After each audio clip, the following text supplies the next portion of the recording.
comme je dis, on va parler de Daniel. La Bible dit, Daniel était israélite. Il est parti en Babylone en captivité. Alléluia. Amen.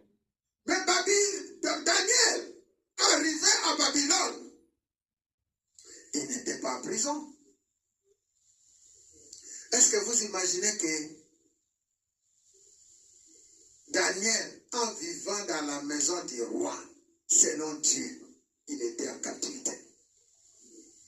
Est-ce que vous imaginez que Daniel, en vivant dans le pays de Babylone, il était en captivité?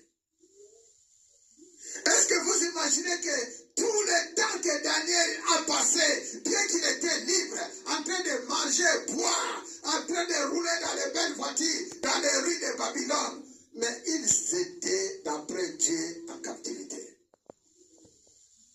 Est-ce que vous pouvez imaginer cela? Est-ce que vous pouvez imaginer cela?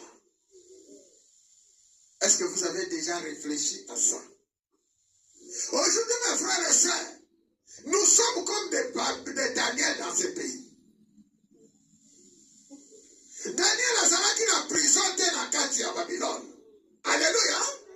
Azalaki na kati ya boloko te, pour expliquer ça bien. On l'a pas mis dans une cellule en prison. Il était dans un pays libre, à Babylone. Alléluia.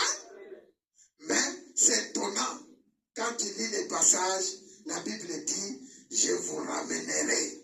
Vous m'invoquerez et vous me prierez, je vous exaucerai. Vous me cherchez, vous me laisserez trouver. Si vous me cherchez de tout votre cœur, et si vous me cherchez de tout votre cœur, je me laisserai trouver par vous, dit l'Éternel.